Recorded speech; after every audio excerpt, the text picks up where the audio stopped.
o cientista político Paulo Moura, do Recife, a querida advogada Jéssica Almeida, presidente do Movimento de Advogados do Brasil, e de Brasília, nosso querido amigo Sebastião Coelho, que ontem fez um comunicado que está deixando a defesa do Felipe Martins, basicamente para ter mais liberdade de fala, para não prejudicar o seu cliente. É isso? Boa tarde, desembargador Sebastião Coelho. Boa tarde, Júlia. Boa tarde, a bancada. Oi, Jéssica. Você me perdoa que eu estou aqui no corredor, olha aqui, ó. Surgiu o assunto de saúde aqui para cuidar, não é? E nós estamos aqui. Ontem eu fiz esse comunicado, né, Júlio? Eu lancei um vídeo explicando os motivos, né? Eu acreditava que o Felipe Martins terminasse ontem, na terça-feira, o processo dele, mas, infelizmente, a denúncia foi recebida e eu creio que agora é uma nova etapa e eu preciso ter realmente mais liberdade para atuar junto com os oprimidos, como foi a palavra que surgiu na hora, né? Mas é como eu sinto realmente. Nós temos um povo oprimido e o opressor, evidentemente, é o Supremo Tribunal Federal. Alguém ouviu hoje um comentário, ontem eu ouvi um comentário no Twitter, eu achei interessante, diz assim, para que essas peças tão contundentes, que levaram horas para ser feita de defesa, essas peças de defesa, se o veredito já está definido? Mas eu estava ponderando aqui, o desembargador, que essas peças de defesa são para a história, para que a história conte, sublinhe os absurdos que estão sendo feitos, né? Não é para mudar o voto do ministro, porque a gente já sabe qual é o voto do ministro. Pergunta, aproveitando a deixa aqui, primeiro, Paulo Moura. Quero saudar o doutor Sebastião, prazer estar no ar com o senhor, lhe acompanho pelas redes sociais aqui. Olá, parabéns pela sua atuação.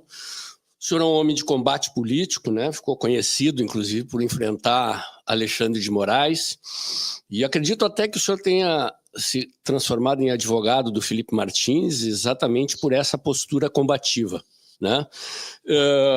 A defesa do Felipe Martins, visivelmente, ela se diferencia da conduta de outros acusados, todos injustamente, pela Suprema Corte, justamente por ter sido uma defesa mais combativa, que vai para o enfrentamento político, né? A gente conhece, muitas vezes o advogado orienta o seu cliente a não brigar com o juiz e evita brigar com o juiz que vai decidir. Mas como disse o Júlio, né?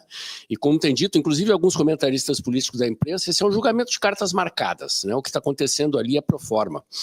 E eu vi no senhor ali uma conduta mais técnica, mais jurídica, menos de confronto, como lhe é característico. O senhor não acha que aquela oportunidade da defesa do Felipe ali perante as câmeras do Brasil mereceria um enfrentamento mais contundente de Alexandre de Moraes e da primeira turma? Olha, Paulo, nós acreditávamos, com toda sinceridade, que a denúncia contra o Felipe ia ser rejeitada, porque para qualquer advogado, sábio, estudante, que para o recebimento de uma denúncia tem que ter o primeiro documento, que é a prova material. Se não tiver, salvo nos crimes contra a honra, ou que não deixa vestígio, mas no crime que deixa vestígio, o primeiro documento é a prova da materialidade. Então, nós buscamos onde é que estava a minuta do golpe e onde é que estava o decreto do golpe, como eles costumam se referir. E eu fiz até uma intervenção, já depois da fala, e o ministro Alexandre de Moraes disse, olha, nós chegaremos lá. Só quando ele disse que chegaremos lá, ele chegou e citou o documento 694, páginas 11 a 19. E aquele documento nada mais é do que eu estou num corredor e tem uns gritos aqui, pessoal. Nada mais é do que a fotografia que foi encontrada nos celulares do coronel Cid, né? Então, eu creio, eu não saí da equipe agora, mas já está tudo encaminhado, que no embargo de declaração nós temos a possibilidade de os demais ministros verem e dizer, não, isso daqui está errado, né? Porque, na verdade, o ministro Alexandre de Moraes, você viu que ele estava com muita raiva, ele fala que esses golpistas não tem que ter anistia e tudo mais, né? Então, ele induziu os demais ministros de que aquele documento que eles chamam de minuta do golpe foi apreendido naquelas páginas que ele citou, que absolutamente não é verdade. O que tem ali é o documento do celular para o celular do próprio tenente-coronel Mauro Cid. É como se você pegasse um homicídio e tem um cadáver lá, de bruço, você tem uma fotografia e diz, olha, esse cadáver aqui é de fulano. Tá bom, bora fazer o DNA, o exame para ver se é de fulano mesmo. Não, não, a fotografia basta. E é claro que isso não basta. Isso é um escândalo absoluto, né? Então, quando ele dá a materialidade do Cid, do Felipe, uma fotografia do telefone do coronel Cid, isso é um absurdo completo. Algumas pessoas podiam aguardar que eu fosse brigar com o ministro, xingar, tudo, mas, embora eu seja veemente, eu não sou de briga. Não fujo da briga, não fujo. Isso significa, então, que agora o senhor, não sendo mais advogado do Felipe, o senhor vai para a briga com Alexandre de Moraes, como nós gostaríamos de ver? Não tenha dúvida disso. Como advogado do Felipe, eu tinha algumas amarras, né? Porque você tem que fazer as coisas sempre preocupado com o que pode acontecer com o seu cliente ou não. Agora não tem. Agora eu posso falar do Bolsonaro, do Braga Neto, eu posso falar de todo mundo. Agora eu não tenho mais aquela limitação que eu estava, entendeu? O senhor estava proibido de falar com o Bolsonaro, né? Na verdade, é o seguinte, aquela decisão de 8 de fevereiro de 2024, ele disse que os acusados, com as medidas cautelares, estavam proibidos de comunicação, inclusive através dos advogados. Aí depois a OAB entrou na história e foi esclarecido que, claro, que eu não estaria impedido de falar com o advogado do Bolsonaro ou com qualquer outro advogado, mas os acusados, os investigados, no caso, estariam impedidos de falar com o advogado dos demais, o que impediria um contato meu, por exemplo, com o presidente Bolsonaro. A Jéssica, tivemos, né, Jéssica, aquele evento maravilhoso que você organizou no dia 10 de janeiro aqui em Brasília, que eu agradeço o seu convite, né? Nós estivemos na mesma mesa. Quando o presidente Bolsonaro chegou, ele fez até uma brincadeira, botando a mão, dizendo que é uma barreira entre nós, né? Estava eu, Jéssica, a senhora Michele e o Bolsonaro, que já temos duas pessoas entre nós e não podemos nem dar um cumprimento de mão ali, né? Foi à distância, porque nós sabemos que Alexandre de Moraes ele não tem limites e se ele tivesse um motivo só para prender Bolsonaro, ele faria. Desculpa, doutor Sebastião, assim, mais um aspecto na sua fala. Num determinado momento lá, foi arguido ao ministro de que não haveria, nos autos do processo, um documento no qual a tal da minuta do golpe que prevesse prisão de autoridades, e o ministro esquivou. Ele saiu pela tangente, não seria ali a oportunidade de o senhor ser mais incisivo no aspecto de exigir, porque essa é uma das tantas vulnerabilidades das acusações que pesam contra o Felipe, né? A tal da minuta do golpe não constaria dos autos do processo. Não seria o caso ali de ser mais incisivo contra o ministro? Olha, na minha fala normal, os 10 minutos que eu utilizei, que eu dividi com o doutor Marcelo, eu deixei isso tudo explicado. Quando ele estava falando, eu fiz a intervenção para dizer, ministro, onde é que está essa minuta, né? Ele falou, daqui a pouco chegaremos lá. Mas veja, olha, Paulo, eu como em 9 anos e meio como desembargador, eu presidi a turma criminal 2 vezes, presidi a turma civil 2 vezes, presidi Câmara Criminal, Câmara Civil, com composição de 15 e 21 desembargadores, né? E no momento do voto do magistrado, aquele é o momento do magistrado, entendeu? Você, primeiro que o relator, ele permite ou não. O relator pode dizer, olha, você está querendo debater comigo, o seu momento já passou, entendeu? Então, não era o caso de fazer uma intervenção, dizer que o ministro estava mentindo ou coisa dessa natureza. Eu sei que algumas pessoas podem até achar estranho, mas eu estava do lado do doutor Marcelo e nós chegamos à conclusão de que não era o momento mais de falar. Era o momento ali agora, era do juiz responder conforme ele prometeu que ia responder, não é?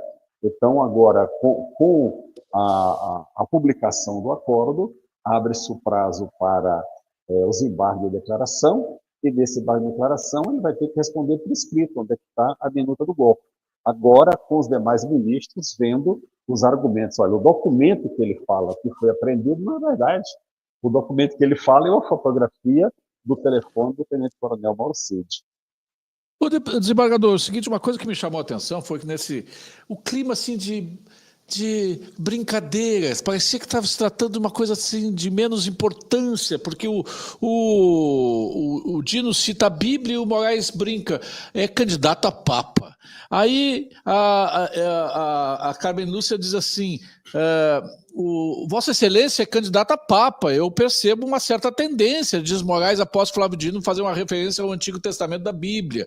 Aí o relator apresentava o seu voto para aceitar ou não a denúncia da PGR, quando foi interrompido por Dino, que mencionou a importância de Moraes falar sobre os juristas da internet. Logo em seguida, Dino foi interrompido pela ministra Carmen Lúcia, que também quis falar sobre o tema. Quanto a essa fake news, Vossa Excelência tem total razão. E aí a Carmen Lúcia brincou. Havia um clima de, sabe, vocês querem ser papa. Juristas, aqueles que vivem e cobram dinheiro a juros. São no Olimpo, né? São os deuses, né? Quando se estava tratando de uma questão grave, porque não é apenas o Felipe Martins que eles querem atingir. O Felipe Martins é apenas um peão nesse tabuleiro para alcançar o Bolsonaro, para alcançar os 50 e 60 milhões de pessoas que votaram nele, para manter preso, para manter viva essa narrativa do golpe e manter presos centenas de pessoas, e algumas condenadas a improváveis 17 anos de prisão. O senhor não achou isso uma falta de recato? O senhor que foi desembargador por tantos anos, o senhor não achou uma falta de recato? Essa brincadeirinha do Papa, o jurista. O senhor não acha, no mínimo, uma falta de respeito com o momento que nós estamos vivendo? Júlio, eu chamo o depoimento da Jéssica, né, Jéssica? Você que atua nos tribunais, você é testemunha de que os magistrados eles agem com a máxima seriedade. O juiz não pode fazer brincadeira, fazer piada, mas eles levam aquilo ali numa galhofa. Isso não foi só ontem. Então, obviamente, sempre tem uma intervenção que eles se acham no direito de fazer uma piadinha, de contar história, né? Quando eu vi aquela mensagem da ministra Carmen Lúcia sobre jurista, júri e tudo mais, né? Eu fui verificar, vamos ver aqui o currículo desses ministros. Mas, tem um bom currículo, mas eles chegariam ali onde chegaram se não fosse pelos conchavos políticos? Nenhum deles teria chegado, né? Então, a conduta deles é uma conduta abominável. Como foi abominável recolher os telefones de todos os telefones dos advogados que estavam lá para o trabalho, e mais, recolher os telefones também dos jornalistas, né? Agora entrei na recepção aqui, fui convidado. Recolher os telefones dos jornalistas, quer dizer, um arbítrio total. Quando eu cheguei lá na edificação, a primeira coisa que a moça falou foi assim: doutor Sebastião, seu celular. Eu falei, eu não tenho celular. Ela ficou espantada. O senhor não tem celular? Não. Eu, propositalmente, eu não levei, que deu aquele mal entendido da outra vez, né?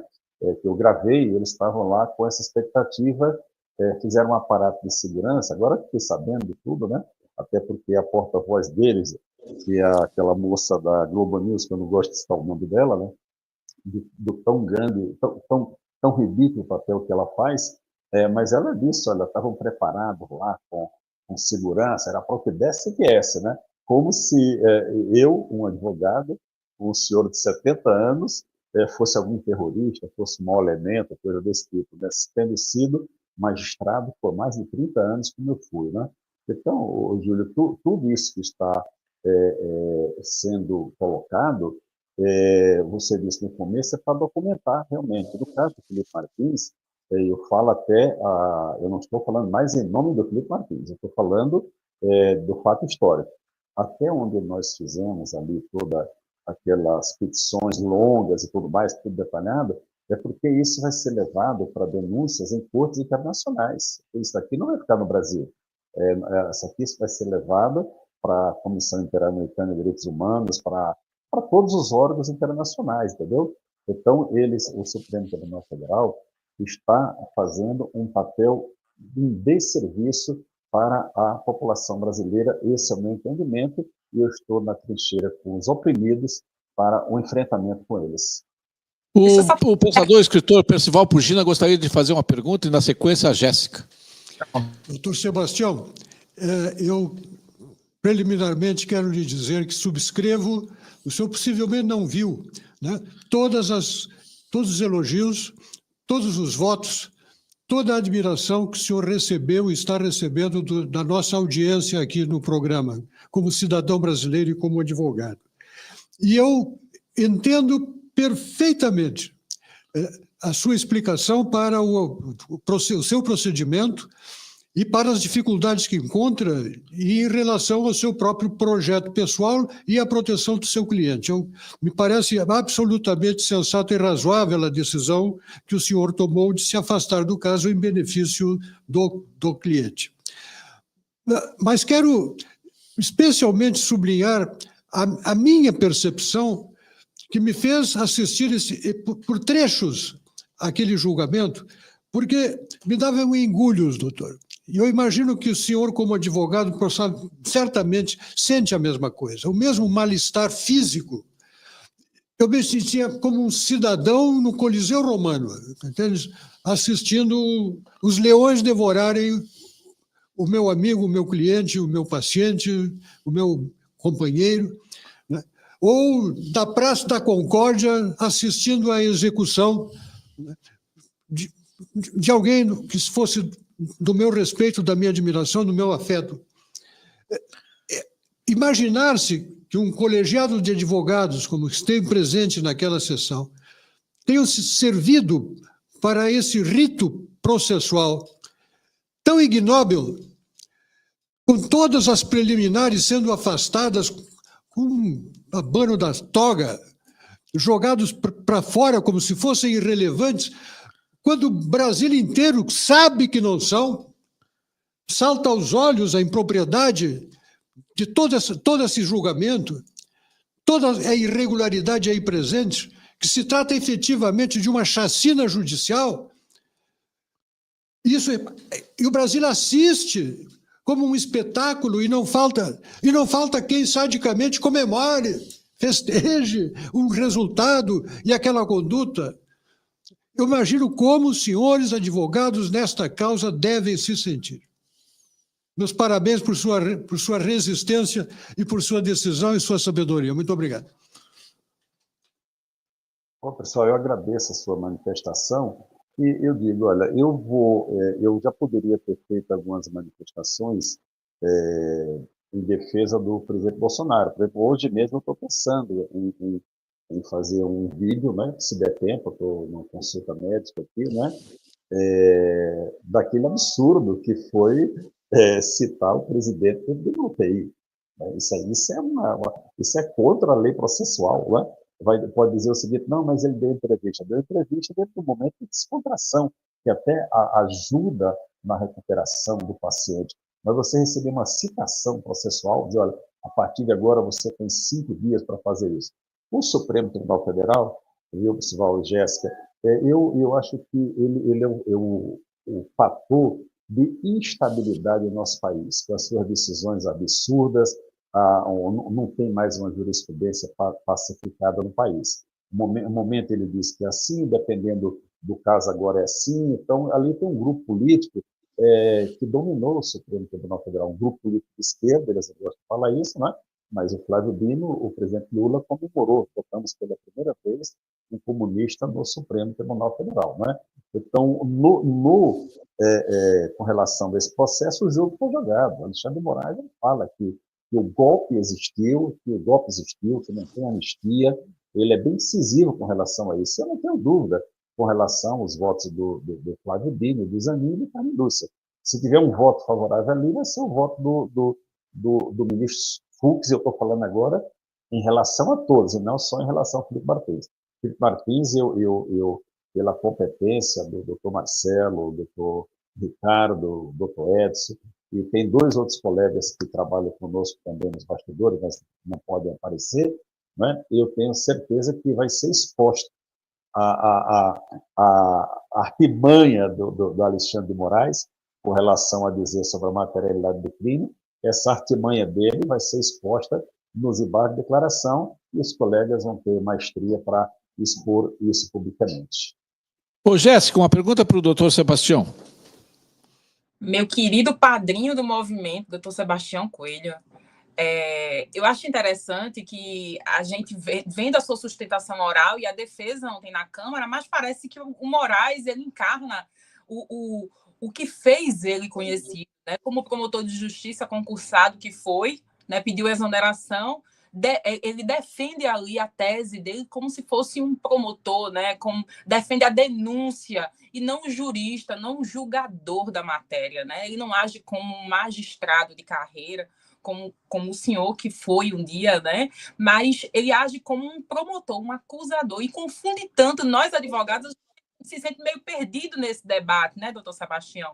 E também eu queria dizer para o senhor que muito nos constrangeu o lacre dos celulares, a determinação do Zanin quanto ao lacre dos celulares dos advogados.